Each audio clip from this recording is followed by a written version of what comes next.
Fala pessoal, sejam todos bem-vindos a mais um vídeo aqui do nosso canal. Se você ainda não me conhece, meu nome é Rodolfo Consenzo, faço parte aí do time de analistas da casa. Quero dizer que é uma honra receber vocês aqui junto com a gente. E hoje nós vamos trazer mais um vídeo para vocês falando sobre empresas que vão estar divulgando os seus balanços, aí, os seus resultados trimestrais, beleza?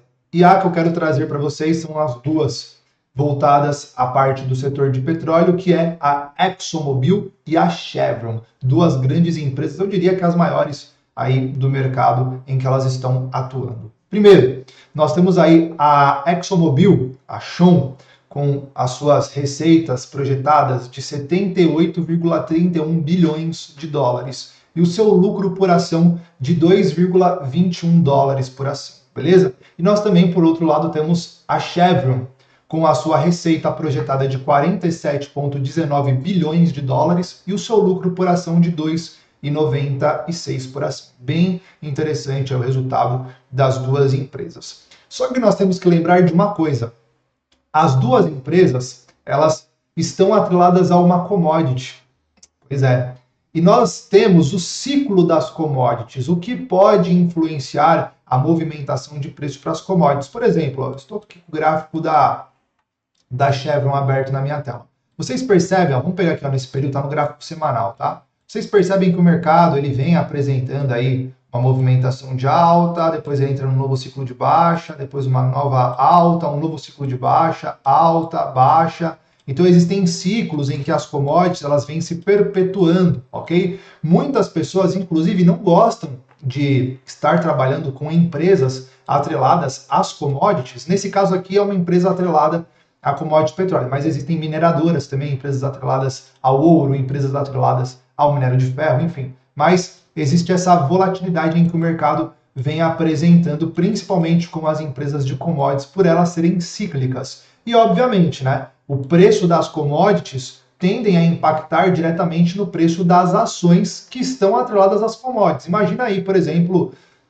a empresa Chevron mesmo com, sei lá, 200 mil barril de petróleo no seu pátio. A oscilação do preço do barril do petróleo vai impactar diretamente no valor que ela tem, no preço que ela tem dentro do pátio dela. Então isso vai acabar impactando diretamente na margem que ela tem, isso vai acabar impactando diretamente no valuation da empresa, isso vai acabar impactando diretamente no preço das ações, ok? Então só para ficar claro essa questão do ciclo das commodities que eu estou comentando com vocês. Mas vamos lá. Eu trouxe aqui algumas informações para vocês entenderem melhor acerca desse ciclo das commodities. Deixa eu abrir aqui um pouquinho mais para baixo, tá? Então eu trouxe algumas principais características para nós estarmos discutindo. São elas as 5 principais. Primeira, oferta e demanda. Vocês muito bem sabem que oferta e demanda vai influenciar no preço do petróleo. Mas o que influencia na demanda? O que influencia na oferta? Você sabe? Então vamos lá. Primeiro, demanda.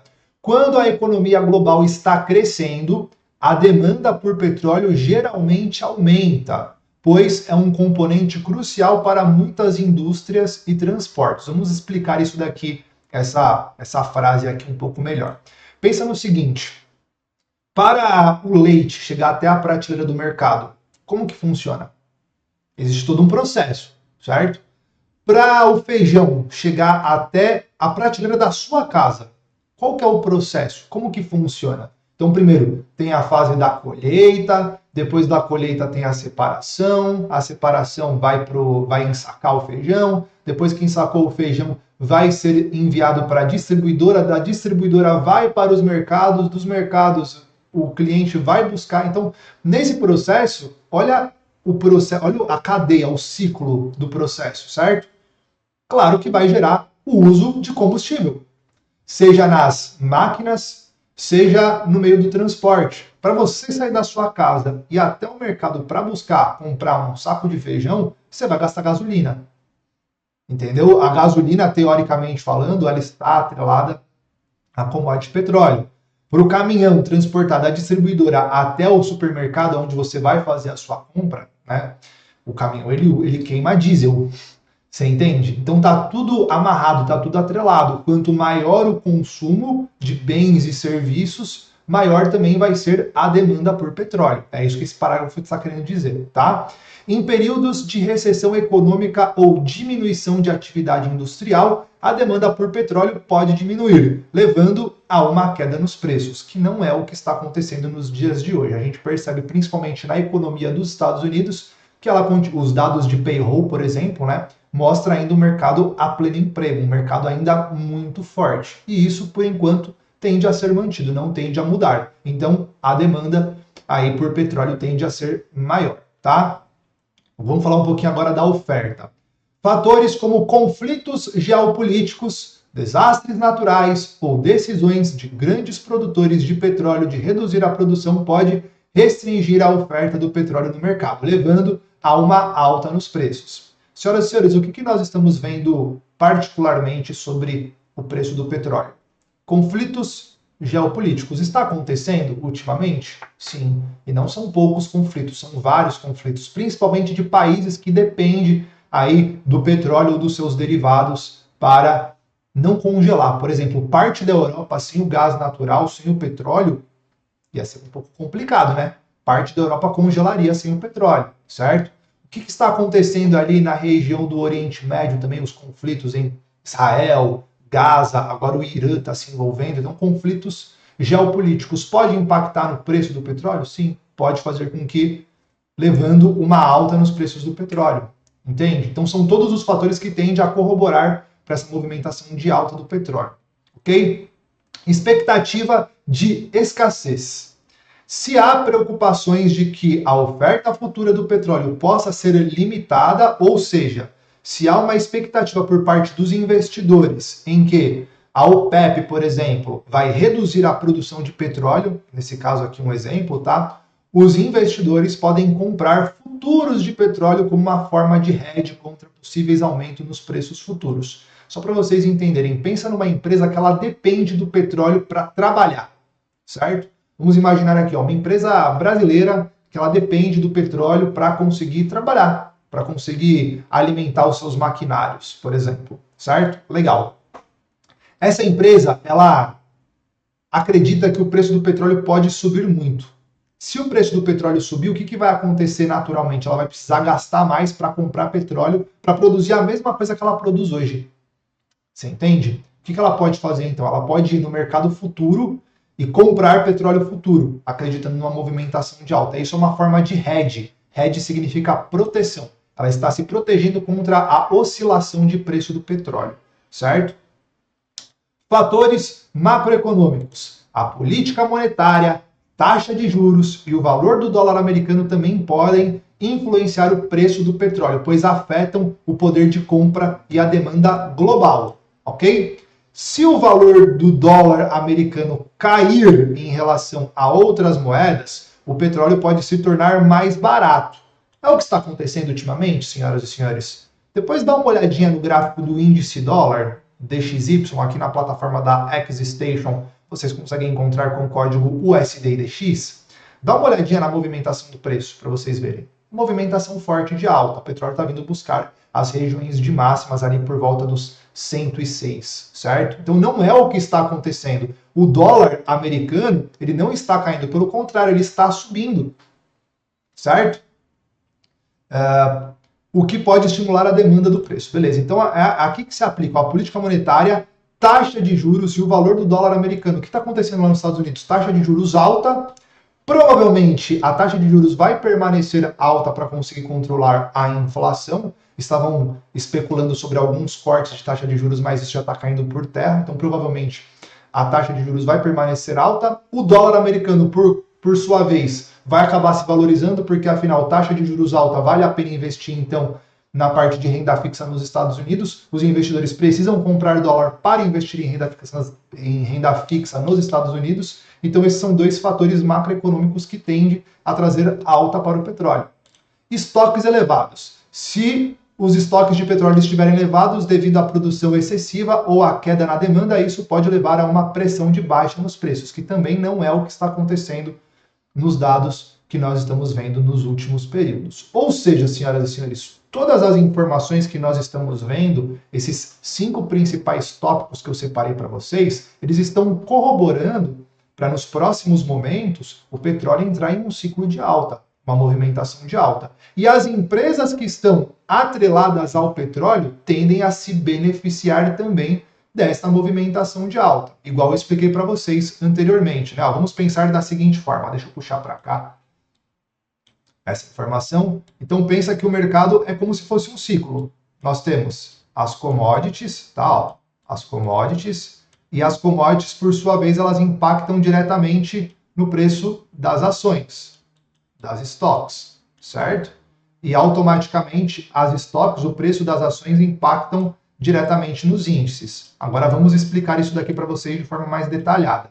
A commodity, petróleo, se ela sofrer uma oscilação no seu percentual, se o petróleo subir, o que tende a acontecer com as empresas que têm petróleo no seu pátio, que trabalham com o petróleo como matéria-prima? As ações tendem a se valorizar. Por quê? Porque a commodity, a matéria-prima que ela utiliza, está mais valiosa. Sendo assim, a empresa também acaba ficando mais valiosa. E por que os índices tendem a seguir essa movimentação? Porque os índices, eles são nada mais, nada menos do que uma carteira teórica das ações. Se as ações estão subindo, então os índices também tendem a subir. Agora você entende como que o preço de uma commodity pode impactar tanto o mercado? Por que a gente precisa estar tão de olho nessas movimentações de preço? Então, além do resultado, além do balanço da Chevron e da ExxonMobil, que vai sair agora, nós também temos esse cenário, esse ciclo, esse possível ciclo de alta para o petróleo, tá? Agora que você já entendeu, vamos fazer uma análise aí um pouco mais gráfica, um pouco mais de preço sobre o mercado. Primeiro, falando aqui sobre Chevron. Vamos olhar aqui Chevron. Primeiro, os fatores chaves para a Chevron. O mercado vai abrir agora, por isso que não está aparecendo os valores para mim. Vamos lá de novo. Tá, deixa eu ver aqui a ExxonMobil se aparece. O mercado está aí na sua abertura. Acho que acredito que é por conta desse motivo que os preços, que os dados não estão... aqui, ó. Pelo menos a ExxonMobil atualizou. Olha aqui, ó. ExxonMobil está pagando para nós, nos últimos 12 meses, um dividend yield de 3,10%. Olha que interessante, né? Então, já passou naquele crivo que nós temos, de 3 a 5% pelo menos de dividend yield que a empresa tem que pagar. Ela está trabalhando aí com um PL de 13,48, um PVP de 2,32. Então, tá show de bola, tá tranquilo, tá bacana. Lembra que eu falei para vocês que empresas atreladas à parte de commodity, elas são cíclicas? Então, não necessariamente esse valor de dividendo ele vai ser mantido ad eterno, e nem de forma crescente, nem de forma perene. Como a empresa depende de uma commodity, então isso pode ser um pouco mais cíclico, tá? A performance aí da ExxonMobil nos últimos 12 meses está de uma alta de 6%. Não foi uma movimentação forte de alta conforme os principais índices, mas ainda assim está trabalhando aí próximo às máximas. Inclusive próximo às máximas históricas, né? Ó, rompeu aí as regiões de máximas históricas. O mercado trabalhava dentro de um caixote. Vamos marcar aqui a região de preço de suporte. Vou até colocar também na cor azul, para ficar mais simples da gente enxergar. Olha a bipolaridade acontecendo aqui, né? Por isso que eu gosto de marcar sempre os níveis de preço. Ó. Testou 2 vezes como resistência, na terceira rompeu, e aí na volta testou como suporte 1, testou como suporte 2, testou como suporte 3 e o mercado continua subindo. Então, uma região bem forte aí de preço nos 98 dólares aproximadamente para ExxonMobil, certo? E nós tínhamos essa região de topo aí, essa região de resistência, que a princípio foi rompida, a princípio ela tinha sido rompida, tá? Com o fechamento, só que logo em seguida o que nós temos? Nós temos a formação de um candle vindo contra essa movimentação forte de alta. O estocástico, estou olhando o gráfico semanal, tá, pessoal? O estocástico está sobrecomprado e virou para uma venda. Então, o estocástico sobrecomprado no semanal, em uma região de resistência, com a formação de um candle feio de baixa, né? Começa a ficar um pouco estranho. Parece que foi, a princípio, parece que foi um rompimento falso, e o mercado vai voltar a trabalhar dentro dessa consolidação, voltar para testar aqui as regiões de fundo e ficar trabalhando, né, consolidado aqui dentro dessa região de preço aqui. Aparentemente é o que está acontecendo aí em ExxonMobil. Agora, o importante é a gente ficar de olho neste candle de força que fez o rompimento aí da nossa região de preço, tá? Vou até marcar ele com outra cor, ó. Vou marcar ele com um azulzinho por dentro dele. Então a gente pode ficar mais atento. A partir do momento que o mercado trabalhar abaixo da mínima deste candle, o mercado fica mais vendedor e a tendência natural do mercado é buscar a região de suporte. Se o mercado vier para trabalhar acima da máxima deste candle, aí o mercado segue mais comprador para dar a continuidade, a continuação da movimentação de alta, certo? Ó, vamos marcar aqui os possíveis alvos para a continuação dessa tendência de alta. Nós temos aí essa primeira região de alvo, que eu espelharia, e depois essa outra região de alvo aqui em cima, tá bom? Enfim, senhoras e senhores, pensando aí como empresa, como investimento, né, as duas empresas, tanto a ExxonMobil quanto a Chevron, são duas empresas que me agradam muito. Não para especulação, aqui são só possíveis alvos que nós estamos marcando, né? Para movimentação, vou colocar de alvo 1 e vamos colocar o outro alvo como alvo 2, tá? Vamos marcar aqui como alvo 2. Aqui são mais alguns alvos gráficos que nós estamos vendo, certo? Para quem gosta também. Só que olhando para a parte fundamental da empresa, para os dados fundamentalistas, me agrada bastante as duas empresas. Então, basicamente, eu trabalharia dessa forma. E nós temos mais um alvo, né, do rompimento dessa consolidação aqui, que está dando basicamente lá no nosso segundo alvo. É o alvo dessa projeção aqui, ó. Vamos chamar ele de alvo 2 e a gente coloca aqui em cima como alvo 3, tá bom? Alvo 3, ó, melhor. Em vez de chamar ele de alvo 2, mantém esse daqui como alvo 2, esse daqui eu vou colocar alvo lateralização, para ficar diferenciado. Nós temos o alvo da lateralização, tá bom? E depois ele rompendo aí o segundo alvo, nós temos toda essa projeção aqui de alta, toda essa pernada de alta que o mercado deixou para nós, certo? Aí a gente tem o mercado lá para casa dos 200 dólares. É um alvo bem maior, é um alvo que provavelmente ele vai demorar alguns bons aninhos para ir buscar. Provavelmente, tá? Provavelmente. Lembrando, nós estamos falando de um mercado de renda variável e ganhos futuros, lucros futuros não garantem, lucros passados não garantem lucros futuros. O que nós estamos fazendo não é uma recomendação, é apenas uma análise do ativo. Isso replica apenas a minha opinião acerca desses dois ativos que nós estamos analisando. Fechou? Vamos olhar de novo a Chevron. Ó, a Chevron já está no gráfico semanal. Deixa eu dar uma olhadinha se agora aparecem os dados da empresa. Fatores chaves. Eu não sei por que não está aparecendo aqui os dados da Chevron, mas não tem problema. A gente pode analisar. Eu vou abrir uma outra plataforma aqui para a gente analisar juntos, tá bom? Vamos lá, primeiro vamos analisar o preço dela. Vamos lá, analisando a parte de preço, nós temos aí essa região também, vamos dizer, um pouco mais consolidada, bem parecido, né, com a ExxonMobil, a movimentação forte de alta, e depois ela entra numa movimentação um pouco mais lateral. Vamos dizer que ela está trabalhando lateral desde 2022, aí, ó, mês 3 de 2022, então praticamente 2 anos. Isso mostra para vocês que não necessariamente uma empresa boa ela vai apresentar forte movimentação de alta ad eterno, né? Nós estamos vendo aí para as ações da Chevron, ok? Então, lateralização muito forte, ela está trabalhando neste exato momento no meio do caminho. Aqui não tem muito o que fazer, aqui não tem muito o que falar, aqui não tem muito o que analisar. A gente poderia colocar, sim, uma linha de tendência de alta, sim, mas aqui serviria mais como especulação. Para o mercado realmente ganhar força, ele precisa romper os 182 dólares e 37 centavos. Lembrando que aqui na XTB você consegue investir aí a partir de 10 dólares sem a necessidade de você ter o valor cheio da ação, ok? Vamos lá, vamos espelhar aqui os alvos também para cima. Vamos trazer aqui os níveis de preço, ó, os nossos alvos da lateralização aí que nós temos. Esse daqui seria o primeiro alvo, vou marcar só o alvo da lateralização mesmo, não vou marcar outros alvos, senhoras e senhores, para não confundir. Tá? Então, a princípio, olhando para as duas empresas, tanto Chevron e ExxonMobil, aparentemente a que está dando mais oportunidade agora é a ExxonMobil. A Chevron ainda dentro de uma consolidação, mas nada que regiões de fundo, regiões de suporte, não sejam boas regiões para a gente acumular aí posições. Na Chevron, nós também temos o famoso Inside Bar, aqui nessa região de preço, certo?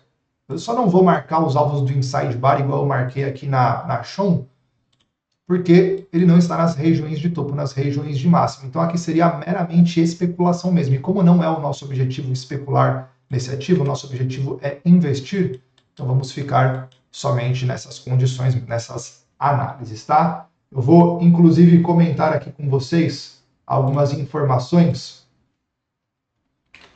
sobre a Chevron, para vocês também terem as condições. Bom, a Chevron, ela distribuiu nos últimos 12 meses um dividend yield de 3,85%, tá? A movimentação que ela apresentou nos últimos 12 meses foi de queda de 6,70% aproximadamente nos últimos 12 meses. Ela está trabalhando com um PL de 13,82. Vamos até fazer uma comparação com a ExxonMobil aqui, ó. Então, as duas, nós falamos que a ExxonMobil está distribuindo um dividendo nos últimos 12 meses de 13,10, já a Chevron distribui 3,85, um pouquinho maior. O PL da Shon é de 13,48, da Chevron é de 13,82, então tá bem parecido, bem em linha. O PVP da Shon tá de 2,32 e da Chevron tá de 1,84, tá bom? E aí, como eu comentei com vocês sobre a distribuição de dividendos, não necessariamente ela vai ser naquela linha reta, aquela linha bonita, né? Ó, só para vocês enxergarem aqui junto comigo, ó, a distribuição de dividendos. Essa daqui é da Chevron, tá? Não necessariamente ela vai ser sempre assim, sempre nessa movimentação assim de alta. Por quê? Por conta da condição cíclica que eu tinha comentado com vocês anteriormente, ok? Mas tá bem interessante aí para quem pensa em montar um portfólio, uma carteira de dividendos. Show de bola, senhoras e senhores? Então, nós ficamos por aqui. Eu quero que você deixe aqui nos comentários se você pensa em investir em uma dessas duas empresas para compor o seu portfólio. Ó, e também deixa o like nesse vídeo aí para a gente conseguir atingir cada vez mais pessoas. Um forte abraço, nos vemos no próximo vídeo. Valeu!